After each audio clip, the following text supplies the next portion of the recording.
l'ILS, qui est un terme aéronautique, c'est un système d'approche aux instruments, en anglais Instrument Landing System. Donc, c'est plusieurs instruments pour guider les pilotes sur la piste qui est en service. Le système pour la pente d'approche, qui va guider les avions dans un axe pour les guider vers la pente sécuritaire.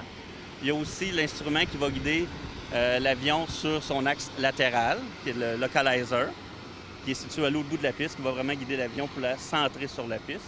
Il y a aussi le groupe de lumière qui va, pour que le pilote, quand il va passer les nuages, il faut vraiment l'aligner, qu'il aperçoive la piste le plus vite possible.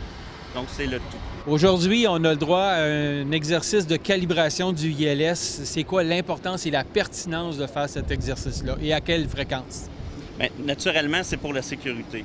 Donc, on veut confirmer, après soit une longue arrêt comme présentement à Québec, ou quand on fait des changements, ou simplement pour des maintiens de système à tous les 6 mois pour les systèmes de précision, s'assurer que ce qu'on dit aux pilotes de faire sur les cartes aéronautiques pour les approches, que c'est réel et que c'est pertinent, que ça va être vraiment ce qui va se passer dans l'avion. Donc, il faut simplement s'assurer que qu'est-ce qu'on dit, c'est ce que le système va faire pour les guider sécuritairement sur la piste.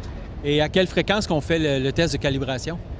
La plupart des instruments de précision qu'on appelle, de guidage de précision, vont être aux 6 mois.